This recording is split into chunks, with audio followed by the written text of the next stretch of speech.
नमः शिवाय। हर हर महादेव शंभु। या देवी सर्वभूतेषु लक्ष्मीरूपेण संस्थिता। नमस्तस्यै नमस्तस्यै नमस्तस्यै नमो नमः। हर हर महादेव। जय माता दी। और धनतेरस की सभी जो माँ के भक्त हैं, भगवान शिव के भक्त हैं, ठाकुर जी के भक्त हैं, सबको हार्दिक शुभकामनाएं। लेकिन एक ऐसी दिव्य कथा है कहीं ना कहीं कि जो इस भेद को जान ले, जो इस रहस्य को जान ले, और वो जो गुप्त उपाय कहीं ना कहीं माँ लक्ष्मी ने बताया है, तो फिर जो ये कहा गया है कि जो चंचल लक्ष्मी है, जो कहीं ना कहीं स्थान बदलती रहती हैं, वो भी स्थिर हो जाती हैं।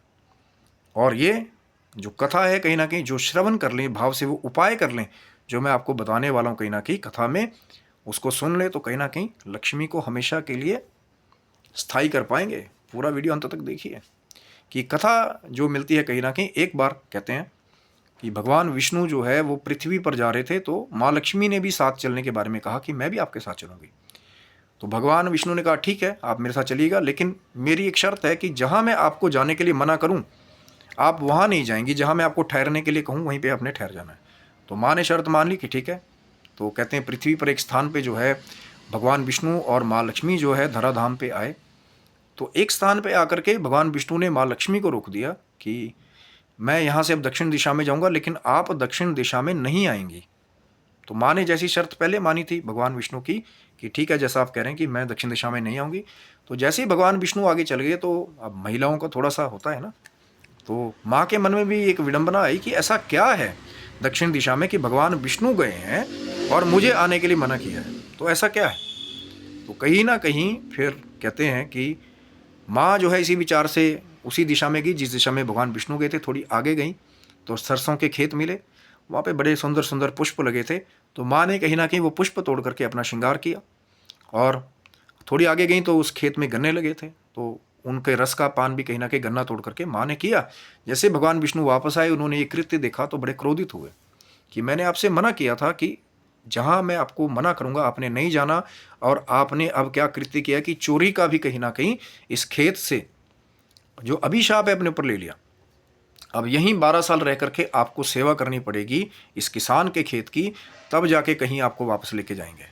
और कहते हैं ये वचन दे करके फिर भगवान विष्णु जो है वो क्षीर सागर को वापस लौट गए, और 12 सालों तक महालक्ष्मी जो है उस किसान के घर में सादे बेस में रहीं, और कहीं ना कहीं जो है अपने द्वारा बनाई हुई मूर्ति का किसान की पत्नी से भी पूजन करवाया, और इसी वजह से जो है किसान का घर धन धान्य से भर गया।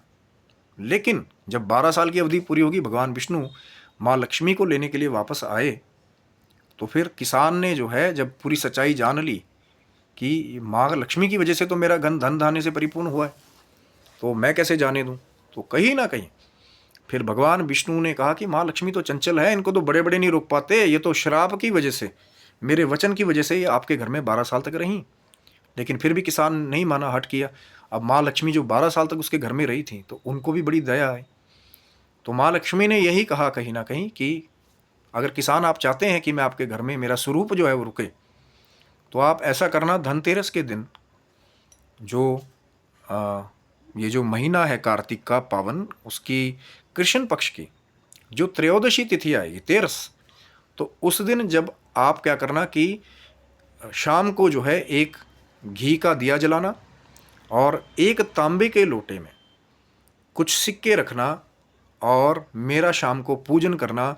मैं उन सिक्कों में जो है वास करूंगी, लेकिन आपको दिखाई नहीं दूंगी, और इसी कर्म की वजह से, इसी भक्ति की वजह से पूरा साल जो है मैं आपके घर में निवास करूंगी। तो ये वरदान दे दिया। और जो कोई भी धनतेरस के दिन जो विधि बताई गई है कहीं ना कहीं कि तांबे के कलशे में सिक्के रख करके शाम को माँ का पूजन करके और घी का दिया जलाया जाए पूरी रात्रि के लिए। अब अगर गाय का घी मिल जाएगा तो अति उत्तम, वो केमिकल वाला मत जलाइए, जोत का घी या जो भी आपके पास कहीं ना कहीं उपलब्ध है वो यथाशक्ति जलाइए।